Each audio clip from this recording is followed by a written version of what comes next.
Hey everybody, welcome back to another episode of Difficult Conversations by Supply the Why. Tonight we have a great show for you, very timely topic. Should I stay or should I go? It's the decision whether or not that you and your family and your loved ones, pets, what have you, should you evacuate or should you try to ride out natural disasters?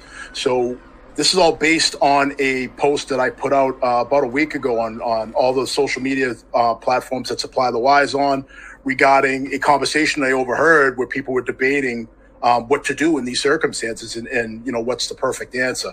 So based on that and based on some prior interactions, I have the perfect guest, Miss Heather Hilliard.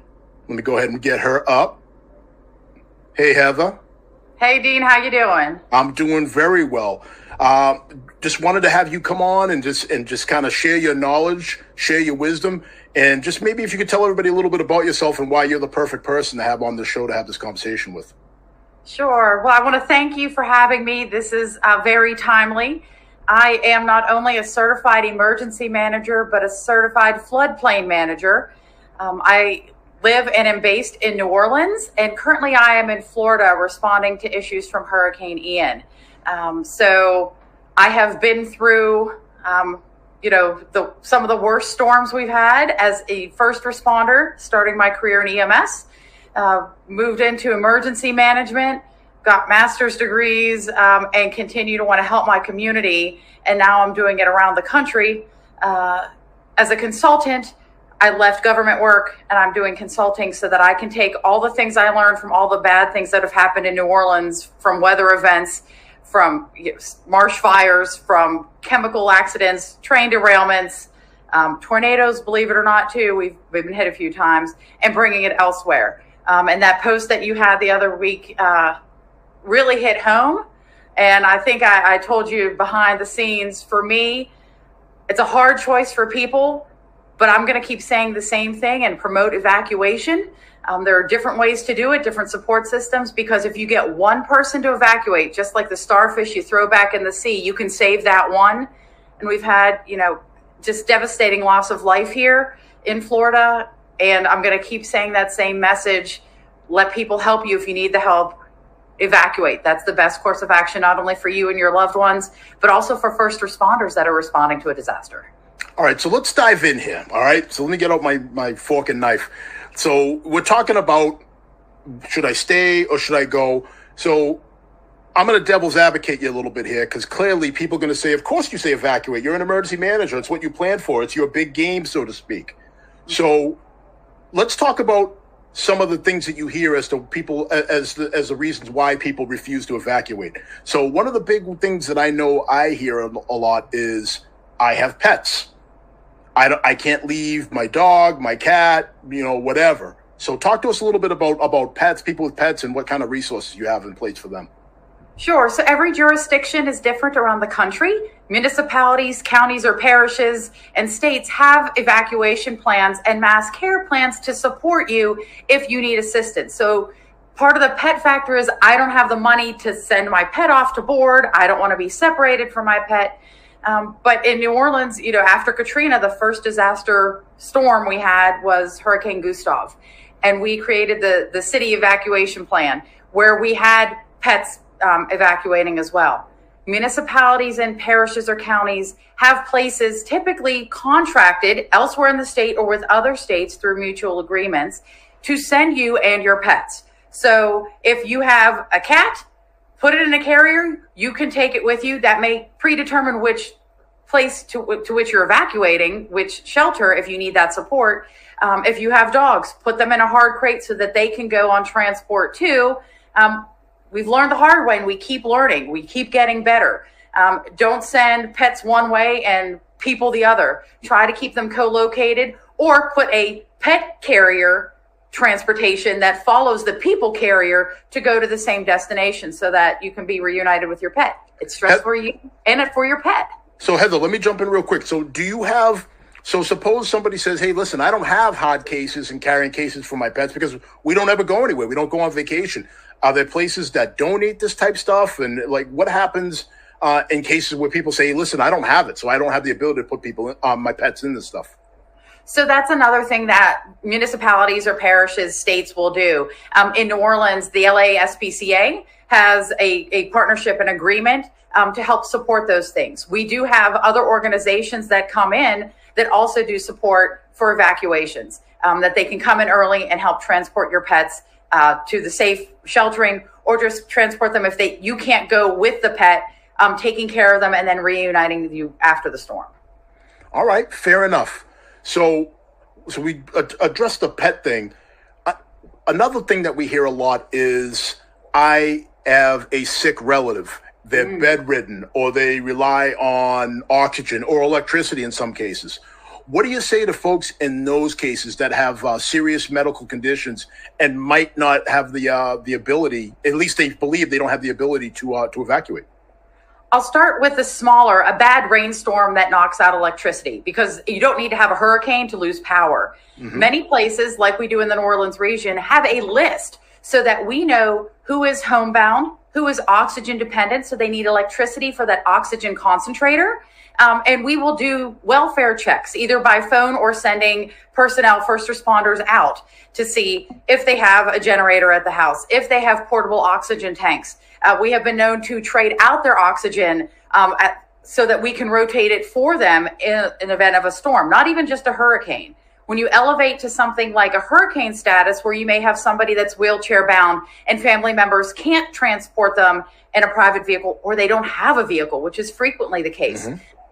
In New Orleans and in Jefferson Parish, in our area, we actually have systems where we have an information line, a 211, a 311, if you will. And we have a registry where you can call in and say, my family member is bedbound, wheelchair bound, unable to ambulate, walk, oxygen dependent, requires dialysis 3 times a week. All of these things are components that we need to consider in a disaster, be it a hurricane, a tornado, wildfires, any of these occurrences. And we're seeing more of them because of climate change. So we actually have a list where we can be proactive. There are state contracts and local contracts with ambulance companies to help move those people. Some of them need kind of a medivan where you have several wheelchairs in, like you would go to a doctor's office, but they're contracted to take them to a shelter that can support the medical needs, and they have medical personnel there to receive them.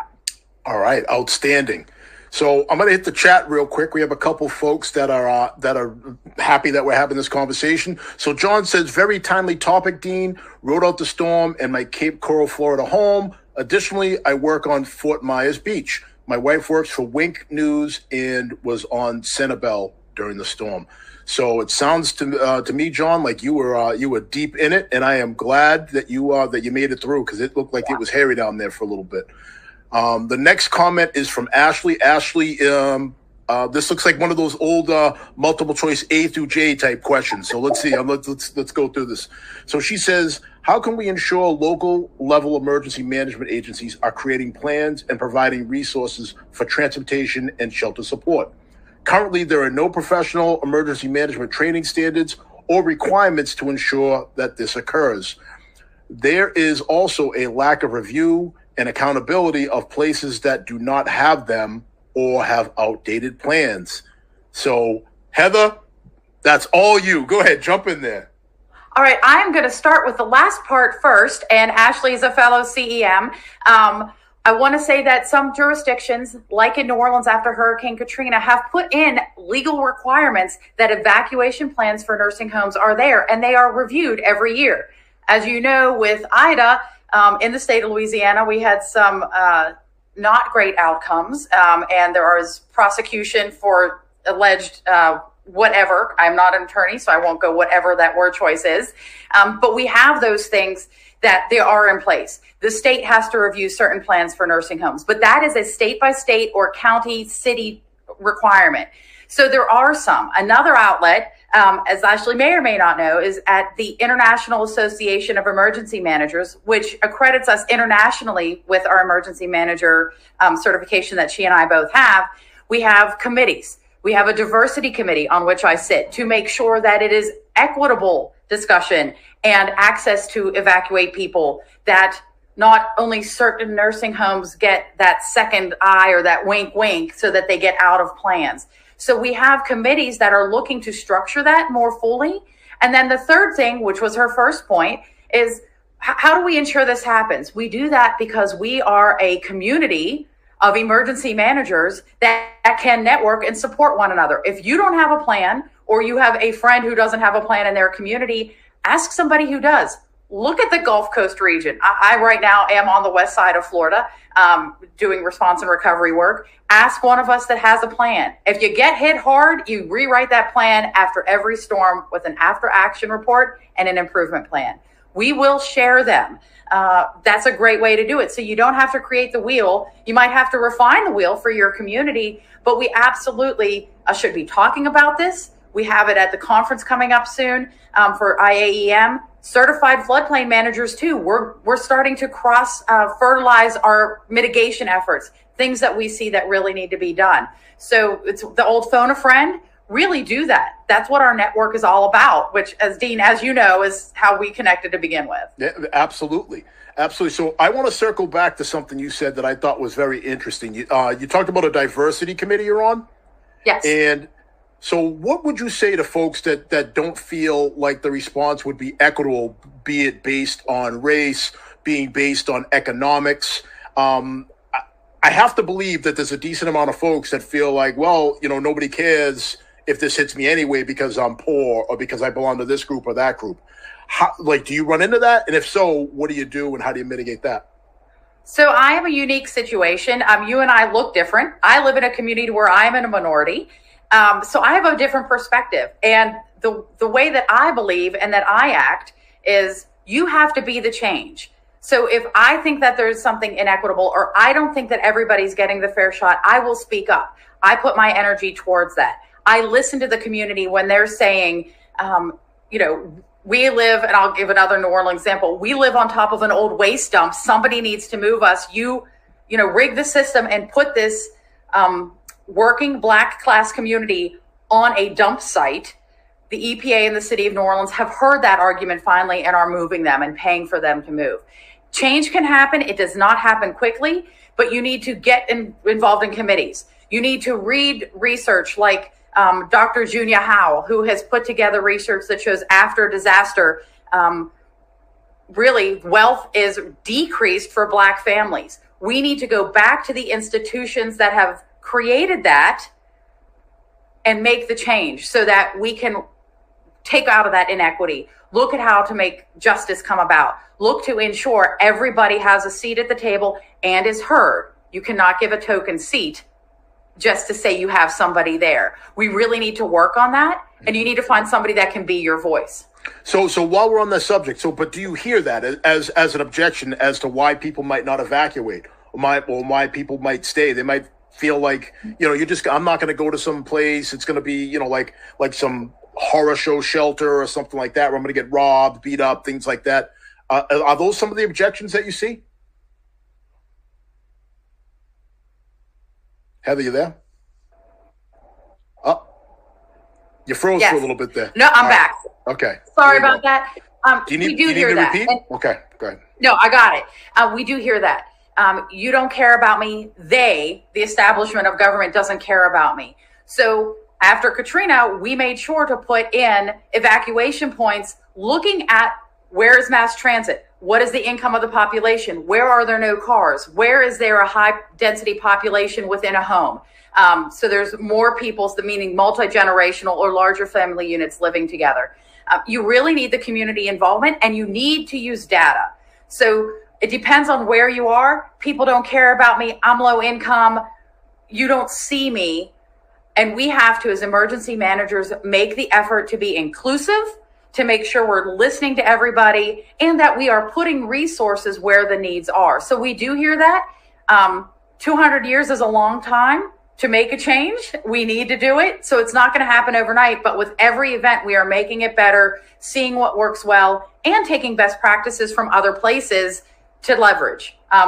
That's really what we need to do. And we keep I keep saying it, be the change. If it's not working, speak out. Talk to your elected officials, talk to emergency managers, talk to community groups that can be a voice for you.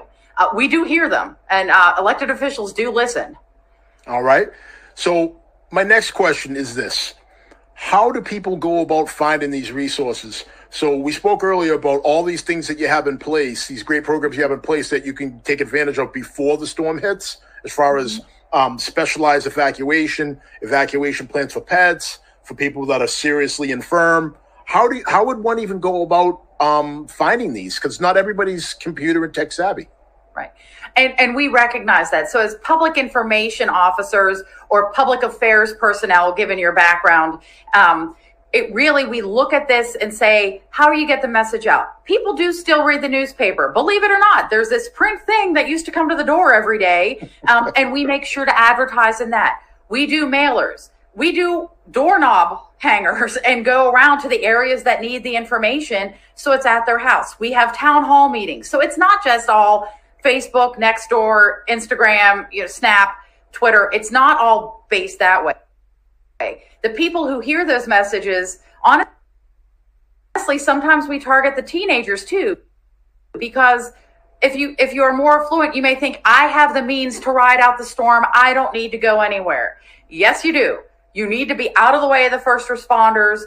Take your family to safety. Go, so the people that chose to stay behind feel like they were left behind or didn't have time to get out with the resources they have. We need to help them as first responders. So we do different messaging techniques. And I started to say on Twitter, sometimes the message is to the teenager, because if you have a teenager and you hear from your teenager 15 times, Mom, they're saying we should evacuate. Mom, they say we should evacuate. Mom, they say, okay, all right, fine. We're going to evacuate. So you hit different targets of the population to get the action needed to save even just one life. Because if I don't have to worry about you, I can go 3 houses down where I know they didn't evacuate and get them before they are succumb to the storm. All right. So I'm going to jump back in the chat. That's a great answer. So John's back, and John says, huge issues with those lower income individuals, mostly minorities, who do not own. Many of these people lost everything with no insurance. Where do they go from here? How do they recover? So FEMA has individual assistance programs to help people in the storm. I will tell you, I had insurance in Ida. I was still eligible to apply to FEMA to get money for the things I lost in my fridge because I didn't have power for over a week. There are different things in every community, and we're doing it right now in Florida, helping spread the word about this. Temporary housing. You don't own the home, you are a renter, you need somewhere to go beyond a shelter. How does that work? So there are organizations in addition to FEMA who help the municipalities, the counties, and the state get that information out on temporary housing, short-term housing. None of us like to use the phrase FEMA trailer after Katrina, but states can buy those trailers and put them out there. Lake Charles, still has trailers from Hurricane Laura. And we are in another hurricane season where they are still trying to rebuild, and they got hit again after Laura. So there are things that if you are a renter, there are programs out there with FEMA. FEMA goes through the county and the municipality to spread the word, again, through different means, newspapers, flyers, posting up on telephone poles, going to community centers, going to the places where you can get food and water, MREs, supplies, cleaning supplies, those sorts of things. And they target the shelters too, where you may have evacuated, to make sure they're getting that. They usually also have people that will help you enroll, because I used to work for the government, so I can say it. It's not always the easiest to navigate. They do recognize that, especially after a disaster, to help people get into those programs. How about a hotline? Is there a hotline in place that just interstate, where it's like, hey, it doesn't matter what state you are, it routes you. You say, hey, kind of like 911. You say, what's the location of your emergency? And it gets you the resources in that area. Is there something like that in place? There is not. For the oil spills, for instance, there's the National Response Center, which is with the Coast Guard to respond to oil spills. But that's usually isolated or in navigable waterways, because that's what the Coast Guard does. Mm-hmm. Each disaster is different. The best is to look at your county or your city. They will give that information out. So they will also put that information out beforehand, like follow us on X, Y, or Z media outlets. Look at the news. The news usually, and John mentioned earlier, I think that his wife worked for the news. They will have a ticker tape at the bottom saying, which county, Manatee County, here's the phone number. Hardy County, here's the phone number. So that it's a regional thing, and you don't have to be at home to hear how you're going to get help. But there's information out there, but it's not standard because every hurricane is different. Every tornado is different. And we tailor what's needed and how the messages go out to every event. That's wonderful. So you mentioned ticker tape. So I'm going to pause here for a second. This is Difficult Conversations by Supply the Why. We're here with Ms. Heather Hilliard. She's dropping some knowledge in regards to should I stay or should I go? The decision to evacuate during a natural disaster. If you like this conversation, please like and subscribe to Supply the Why on all of your favorite social media platforms. Every little bit helps. And episodes like this, it's very timely now, but we're hoping that this will help people in the future too when it comes down to figuring out what their best options are. And you never know, your question might be something somebody else wants to ask, and it could save a life. So please help us get the word out there that way. So Heather, we're down to under 10 minutes. Tell us a little bit about what you're working on and some of the things that you're passionate about as far as getting awareness out there, as far as building up resources and getting more people to get involved in this, because it's a daunting task, no doubt, trying to get people to be involved and prepare for something that they can't see or touch. It is. There's really kind of two sides to that. And one is something personally, even before Katrina, but when I saw the devastation we had with Katrina really kicked off. So that first piece is equity and inclusion. And how do you make sure the right people are at the table and they're heard?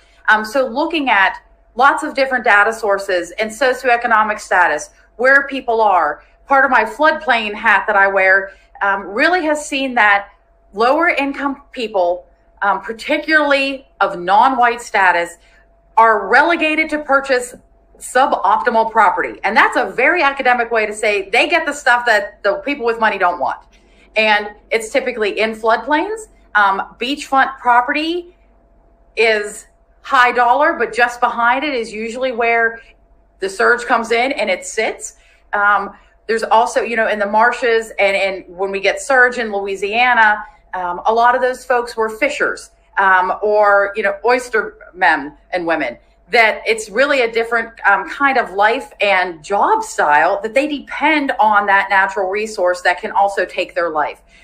So I have been very vocal, and that's one of the things on the diversity committee for IAEM that I am passionate about, is making sure the people in DC hear the problems that I have seen that New Orleans still has, but we come at it at a different angle because we aren't the predominantly white society. We, everybody at the leadership level, from the mayor, the chief of police, the fire chief, come from the community. They are not white people leading the charge. So they have a different perspective they're bringing, and hearing what they're saying and what the community needs and pulling in data sources really to get that message heard at FEMA, at state levels. I'm in consulting and with clients too.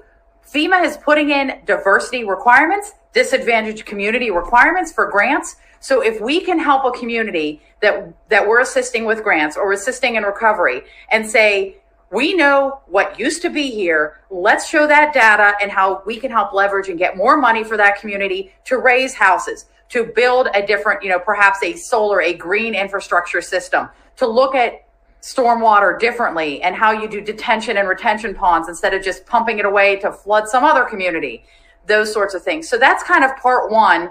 And I'm trying to, keep it calm for you, Dean. But that's really... Let it out, Heather. No, I'm keeping it calm. So that's part one. The second is we need to do more education. We need to listen to what the community wants. In the BP oil spill, for instance, we listened to people who had fished and shrimped for decades and generations. You could not get a better indicator of where did the shrimp go and migrate, which also told you where the tar balls went, where the oil came in with those currents and subcurrents, by listening to local knowledge. That is so important in everything we do. So that's another way. Listen to what the community needs or what it hasn't been getting. And not everybody can be satisfied all the time, but we can certainly keep working to make it better and share and leverage between emergency managers, between floodplain managers, between just community and those involved in the community.